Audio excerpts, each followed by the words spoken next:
Rangoon, now called Yangon, is the largest city of Myanmar. I love their pickled tea leaf salad, but you all probably know this, they don't have a wonton made with cream cheese and fake crab meat. Yes, they don't have crab rangoon, that deep fried goodness you find in your local Chinese takeout restaurants. In today's episode, I'm going to tell you a full circle story showing the ingenuity of Chinese restaurants and how Cantonese fried wonton became a pseudo-Polynesian cocktail snack that eventually settled as an American Chinese appetizer. Hi, my name is Christy, and this is the American Chinese Food Show.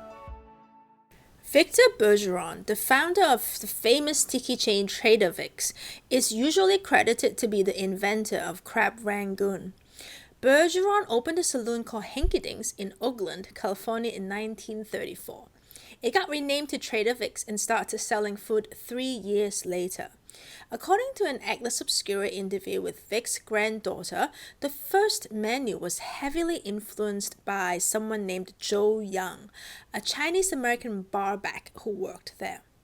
This is the first menu. No crab rangoon.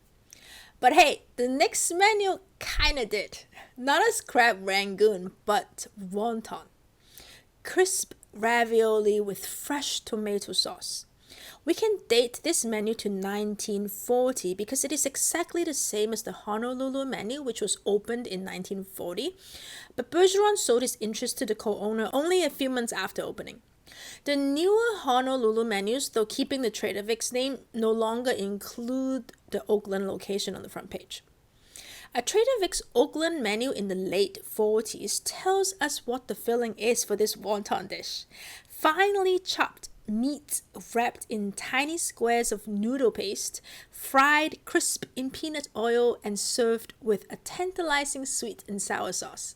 So this is Chinese fried wonton. Let's talk about Chinese fried wontons first. Fried wontons showed up in America at the beginning of the last century in San Francisco in Wui Yin Lo in 1906 and in Wui Sun Lo in 1909. It started showing up more in the 30s on the West Coast. Jiao wonton, or fried ravioli, was on the menu of the Shanghai Lo restaurant and Kuo Wa in San Francisco in the late 30s and 40s. It's served with a pickled sauce.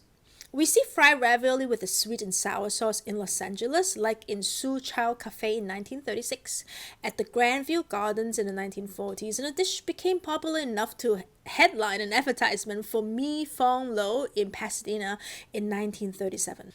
Before 1950, the dish went all the way to Chinese restaurants in Montana. The origin of Cantonese sweet and sour fried wonton is called gam lo wonton. It means a wonton with braised mixture of ingredients. It was a dish in wedding banquets in the countryside in Guangdong because the word sweet and sour, Tim Sun, in Cantonese sounds similar to adding grandkids. We want the newly married couples to get pregnant very soon and pop out kids immediately. The wonton filling is shrimp and pork, just like soup wonton. The time-consuming part here is the sauce. You braise pork or chicken offals like tripe, add squid, shrimp, char-siu, roasted pork with some sliced green pepper and pineapple, or pickled vegetables. Then you season it with rice, vinegar, and sugar. As wedding banquets became more refined with expensive dishes like shark's fin and abalone, gam lo wonton became a simpler fried wonton dim sum dish. The biggest difference between the two is gam lo wonton uses Cantonese wonton wrapper, which looks slightly yellow in color because of the alkaline. Fried wonton dim sum dish uses spring roll wrapper. I'd imagine the fried wonton served in America starting in the 30s was similar to gam lo wonton, something that you can hardly find in Guangdong or Hong Kong today, very much like many of the dishes we talked about in this channel. Victor Bergeron's granddaughter said Bergeron probably started playing with wonton wrappers and trying to see what he would get somewhere in the 1940s. It's probably true. He published a cookbook in 1946. Crab rangoons did not show up in the book, but something quite similar did. In the cocktail parties chapter of the book Trader Vic's Book of Food and Drink, Bergeron spent a few paragraphs complaining about how awful the American tidbits served at cocktail parties are. He, however, had some good hors d'oeuvres at a friend's cocktail party recently. One of them is a caviar and cream cheese mixture toasted on small round crackers that were crisp. He then included in his book a clam puffs recipe. Blend minced clams and cream cheese, season with Worcestershire sauce, spread on crisp crackers or toast, and slip under the broiler until golden brown. So everything is in place. You can almost imagine how Bergeron came up with crab rangoon. The cream cheese with seafood mixture is great, but wonton wrappers sure are way more exotic than toast. Deep frying is also an order of magnitude more delicious than broiling, especially when you're tipsy from rum cocktails and you crave grease.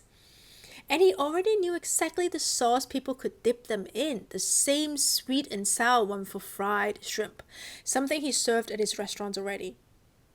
The sweet and sour sauce recipe he provided in the book is also pretty similar to the sauce for gamlo wonton: vinegar, sugar, green pepper, pimento, and cornstarch. He probably named it Rangoon because it's somewhere in the South Seas. Bergeron was never shy about inventing his version of South Seas food. In the preface of the book, he even said, "On the food side, recipes that seem to fit into my plans and operation I have acquired, experimented with, and made my own. Chinese, Javanese, or Tahitian dishes have been changed to suit American tastes for the simple reason that my customers, for the most part, like good food, well cooked and seasoned, but their taste buds aren't educated enough to take foreign dishes first hand with appreciation." I have here in my own collection a 1951 Trader Vic's menu. It just opened up a San Francisco location, its third location after Oakland and Seattle, if you don't count Honolulu. And here it is, crab rangoon, tucked between clam roll and egg roll. We no longer see wonton on the menu. It's been replaced. So what did Bergeron decide to put inside the wonton wrapper at the end? The first published Trader Vic's crab rangoon recipe that I can find is from 1967 from Chef Louis Lowe at Trader Vic's in the Plaza Hotel in New York. Blend crab with cream cheese and A1 sauce. Add garlic powder, salt, pepper, and MSG, and add egg yolk to bind. So it's not just cream cheese. Wrap with wonton skin and deep fry until brown. Super simple and super delicious. There were as many as 25 Trader Vic's restaurants in operation worldwide at the height of the tiki culture fad in the 50s and 60s, but there were still no signs of crab rangoons in Chinese restaurants in the 1970s.